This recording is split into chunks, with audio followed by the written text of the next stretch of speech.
ಈ ಒಂದು 79ನೇ ಸ್ವಾತಂತ್ರ್ಯ ದಿನಾಚರಣೆಯ ಸಮಾರಂಭದಲ್ಲಿ ವೇದಿಕೆ ಮೇಲೆ ಆಸೀನರಾಗಿರ್ತಕ್ಕಂತಹ ಈ ತಾಲೂಕಿನ ಜನಪ್ರಿಯ ಶಾಸಕರು ಹಾಗೂ ಈ ಕಾರ್ಯಕ್ರಮದ ಅಧ್ಯಕ್ಷರು ಹಾಗೂ ಸದಾ ಹಗಲಿರುಳೆನ್ನದೆ ಜನರ ಮುಳಬಾಗಿಲು ತಾಲೂಕಿನ ಜನರ ಸೇವಕರಾಗಿ ನಿಮ್ಮ ಸೇವೆಯನ್ನು ಸಲ್ಲಿಸ್ತಕ್ಕಂತಹ ಆತ್ಮೀಯರು ಮತ್ತು ಈ ಶಾಸಕರಾಗಿರ್ತಕ್ಕಂಥ ಸಮೃದ್ಧಿ ಮಂಜುನಾಥ್ ಅವರೇ, ರಾಷ್ಟ್ರೀಯ ಹಬ್ಬಗಳ ಆಚರಣಾ ಸಮಿತಿಯ ಅಧ್ಯಕ್ಷರು, ಇದೀಗ ತಮ್ಮ ಸಂದೇಶವನ್ನು ಸ್ವಾತಂತ್ರ್ಯ ದಿನಾಚರಣೆಯ ಸಂದೇಶವನ್ನು ತಮ್ಮ ಮುಂದೆ ಪ್ರಚುರಪಡಿಸಿರತಕ್ಕ ತಾಲೂಕಿನ ದಂಡಾಧಿಕಾರಿಗಳಾಗಿರ್ತಕ್ಕಂಥ ಶ್ರೀಮತಿ ಗೀತಾ ಮೇಡಮ್ನವರೇ, ತಾಲೂಕು ಪಂಚಾಯಿತಿ ಕಾರ್ಯನಿರ್ವಹಣಾಧಿಕಾರಿಗಳಾಗಿರ್ತಕ್ಕಂಥ ಕೆ ಸರ್ವೇಶ್ ಅವರೇ, ನಗರಸಭೆಯ ಅಧ್ಯಕ್ಷರಾಗಿರ್ತಕ್ಕಂಥ ಶಬಾನಾ ಮೇಡಮ್ನವರೇ, ನಗರಸಭಾ ಆಯುಕ್ತರಾಗಿರ್ತಕ್ಕಂಥ ಶ್ರೀಧರ್ ಸರ್ ಅವರೇ,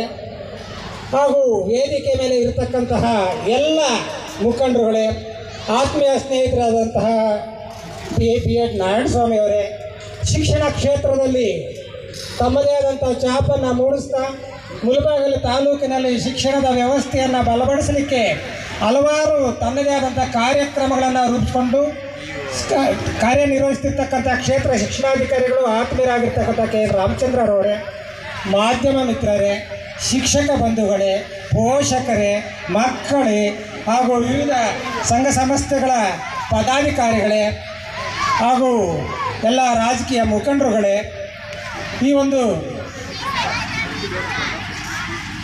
ಕಾರ್ಯಕ್ರಮ ಬಹಳ ಅದ್ಭುತವಾಗಿ ವಿಜೃಂಭಣೆಯಿಂದ ಭಾರತ ದೇಶದಲ್ಲಿ ಅತ್ಯಂತ ವಿಜೃಂಭಣೆಯನ್ನು ನಡೀತಕ್ಕಂಥದ್ದನ್ನು ನಾವು ಈ ದಿನ ಕಾಣ್ತೇವೆ. ಭಾರತದಲ್ಲಿ ಈ ವರ್ಷ ಅಂದರೆ ಪ್ರತಿ ವರ್ಷ 15ನೇ ತಾರೀಕು ಆಗಸ್ಟ್ 15ನೇ ತಾರೀಕು ಸ್ವಾತಂತ್ರ್ಯ ದಿನಾಚರಣೆಯನ್ನು ಆಚರಣೆ ಮಾಡ್ತೇವೆ. ಈ ದಿನವನ್ನು ಯಾಕೆ ಆಚರಣೆ ಮಾಡ್ತಿದ್ದೀವಿ ಅಂತಂದರೆ, ಬ್ರಿಟಿಷರ ವಸಾಹತುಶಾಹಿ ಆಳ್ವಿಕೆಯಿಂದ ವಿಮುಕ್ತಿ ಅಥವಾ ಬಿಡುಗಡೆ ಹೊಂದಿ ಅದರ ಕುರುಹು, ಅದರ ಜ್ಞಾಪಕಕ್ಕಾಗಿ, ಅದನ್ನು ಸ್ಮರಿಸಲಿಕ್ಕಾಗಿ ನಾವು ಸ್ವಾತಂತ್ರ್ಯ ದಿನಾಚರಣೆಯನ್ನು ಆಚರಣೆ ಮಾಡ್ತೇವೆ. ಈ ಸ್ವಾತಂತ್ರ್ಯ ದಿನಾಚರಣೆಯ ಹಿಂದೆ ಹಲವಾರು ನಮ್ಮ ರಾಷ್ಟ್ರದಲ್ಲಿ ಹೋರಾಟಗಳನ್ನು ಮಾಡಿ ಹೋರಾಟಗಳ ಫಲವಾಗಿ ನಮಗೆ ಸ್ವಾತಂತ್ರ್ಯವನ್ನು ದಕ್ಕಿಸಿಕೊಟ್ಟಿರುವಂಥದ್ದನ್ನು ನಾವು ನೀವೆಲ್ಲರೂ ಸಹ ಇತಿಹಾಸದ ಪುಟಗಳಲ್ಲಿ ಓದಿದ್ದೇವೆ, ಅರ್ಥ ಮಾಡ್ಕೊಂಡಿದ್ದೇವೆ. ಈಗ ನಮ್ಮ ಮುಂದೆ ನಿಮ್ಮ ಮುಂದೆ ಇರ್ತಕ್ಕಂಥ ಒಂದೇ ಒಂದು ಚಾಲೆಂಜ್ ಏನು ಅಂತಂತಂದರೆ, ಅವರು ಕೊಟ್ಟಂಥ ಸ್ವಾತಂತ್ರ್ಯವನ್ನು ಉಳಿಸಬೇಕು, ಅದನ್ನು ಯಾವುದೇ ಕಾರಣಕ್ಕೆ ಹಿಂದಕ್ಕೆ ಬಿಡದಂತೆ ನೋಡ್ಕೋಬೇಕು ಎಂಬತಕ್ಕಂಥ ಜವಾಬ್ದಾರಿ ಇರ್ತಕ್ಕಂಥದ್ದನ್ನು ನಾವು ಮನಗಾಣಬೇಕಾಗಿದೆ. ಯಾಕೆ ಅಂತಕ್ಕಂಥ ನೋಡಿದಾಗ ಈಗ ಇಂದಿನ ವ್ಯವಸ್ಥೆ ಬಹಳ ಅಧೋಗತಿಯ ಸ್ಥಿತಿಯಲ್ಲಿ ಇರತಕ್ಕಂಥದ್ದನ್ನು ನಾವು ಕಾಣ್ತಾ ಇದ್ದೀವಿ. ಹಾಗಾಗಿ 1600ರಲ್ಲಿ ಬಂದಂಥ ಬ್ರಿಟಿಷರು ಈಸ್ಟ್ ಇಂಡಿಯಾ ಕಂಪ್ನಿ ಸ್ಥಾಪನೆ ಮಾಡಿಕೊಂಡ್ರು. ಅವರು ಬಂದಂಥ ಉದ್ದೇಶ ನಮ್ಮನ್ನು ಆಳ್ವಿಕೆ ಮಾಡಬೇಕು ಅಂತಲ್ಲ. ಫಸ್ಟು ಅವರು ಬಂದದ್ದು ಸಾಂಬಾರು ಪದಾರ್ಥಗಳನ್ನು ಇಲ್ಲಿ ಕೊಂಡುಕೊಂಡು ಅವರ ರಾಷ್ಟ್ರಗಳಿಗೆ ರಫ್ತು ಮಾಡಿ ಅಲ್ಲಿನ ಒಂದು ಮಾರ್ಕೆಟನ್ನು ಹೆಚ್ಚಿಸಿಕೊಳ್ಳುವಂಥ ಒಂದು ದೃಷ್ಟಿಯಲ್ಲಿ ಅವರಲ್ಲಿ ಆಗಮಿಸಿದ್ದು. ನಮ್ಮ ಪರಿಸ್ಥಿತಿಗಳನ್ನು ಕಂಡಂಥ ಅವರು ನಮ್ಮಲ್ಲಿ ಇದ್ದಂತಹ ಐಕ್ಯತೆಯಲ್ಲಿ ಭಿನ್ನತೆ, ಒಗ್ಗಟ್ಟಿನಲ್ಲಿ ಭಿನ್ನತೆ, ಇವೆಲ್ಲದರ ಪ್ರತಿಫಲವಾಗಿ ಬರೀ ಸಾಂಬಾರು ಪದಾರ್ಥಗಳನ್ನು ನಾವು ಮಾರ್ಕೆಟ್ಗೆ ಕಳಿಸೋದ್ರಲ್ಲಿ ಏನು ಅರ್ಥ ಇಲ್ಲ. ನಾವು ಇಲ್ಲೇ ಯಾಕೆ ತಳುವೂರಬಾರ್ದು, ಇವರನ್ನೇ ಯಾಕೆ ನಾವು ಆಳ್ವಿಕೆ ಮಾಡಬಾರ್ದು ಎಂಬತಕ್ಕಂಥ ಮನಸ್ಥಿತಿಯನ್ನು ತಗೊಂಡ್ರು. ಯಾಕೆ ಅಂತಂದರೆ, ಆವಾಗ ಸ್ವಾತಂತ್ರ್ಯದ ಪೂರ್ವದಲ್ಲಿ ನಾವು ಸರಿಸುಮಾರು 36 ಕೋಟಿ ಜನ ಇದ್ವಿ ಇಂಡಿಯಾದಲ್ಲಿ. ಅವರು ಬಂದಂಥದ್ದು 36 ಕೋಟಿ ಬರಲಿಲ್ಲ, 10 ಕೋಟಿ ಜನನೂ ಬರಲಿಲ್ಲ. ಬಂದಂಥದ್ದು ಅತ್ಯಲ್ಪ ಜನ. ಆದರೆ ಆಳ್ವಿಕೆ ಮಾಡಿಕೊಂಡಿದ್ದು ಎಲ್ಲಿವರೆಗೂ ಅಂತಂದರೆ 1947ರವರೆಗೆ.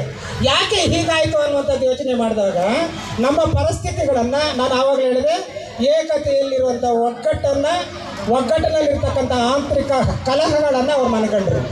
ನಿಜವಾಗಿ ಇವರನ್ನು ವಿಭಾಗ ಮಾಡಿ ನಾವು ಆಳ್ವಿಕೆಯನ್ನು ಮಾಡಲಿಕ್ಕೆ ಸುಲಭ ಅನ್ನುವಂಥದ್ದನ್ನು ಮನಗಂಡು ನಮ್ಮಲ್ಲಿ ಭಿನ್ನತೆಯನ್ನು ಉಂಟು ಮಾಡಿ ಆಗ ನಾವೇ ನಮ್ಮವರ ಮೇಲೆ ನಾವೇ ಹೋರಾಟಗಳನ್ನು ಮಾಡ್ತಕ್ಕಂಥ ಪರಿಸ್ಥಿತಿಯನ್ನು ತಂದುಕೊಟ್ಟು ಅವರು ನಮ್ಮ ಮೇಲೆ ಆಳ್ವಿಕೆಯನ್ನು ಸುಮಾರು ದಶಕಗಳ ಕಾಲ ಆಳ್ವಿಕೆ ಮಾಡಿದರು. ಇದು ನಾವು ಇತಿಹಾಸದ ಪುಟಗಳಲ್ಲಿ ಓದ್ಕೊಂಡು ಬಂದಿದ್ದೇವೆ. ಆದರೂ ಸಹ 1857ರಿಂದ ಹಿಡಿದು 1947ಗಳು ಸ್ವಾತಂತ್ರ್ಯ ಹೋರಾಟಗಾರರು ಗಾಂಧೀಜಿಯವರ ನೇತೃತ್ವದಲ್ಲಿ ಹಲವಾರು ರಾಷ್ಟ್ರ ನಾಯಕರು, ವಿದ್ಯಾವಂತರು, ಅವಿದ್ಯಾವಂತರು ಎಲ್ಲರೂ ಸಹ ಈ ಒಂದು ರಾಷ್ಟ್ರದ ಹೋರಾಟಕ್ಕಾಗಿ ಹೋರಾಟ ಮಾಡಿ ಸ್ವಾತಂತ್ರ್ಯವನ್ನು ತಂದುಕೊಟ್ಟಿದ್ದಾರೆ. ಅಲ್ಲಿನ ಇಂಟೆಲೆಕ್ಚುಯಲ್ಸ್, ಬುದ್ಧಿವಂತ ಜನರು ಏನು ಮಾಡಿರ್ತಂತೆ, ಸಾಮಾನ್ಯ ಜನರಿಗೆ ಮನವರಿಕೆಯನ್ನು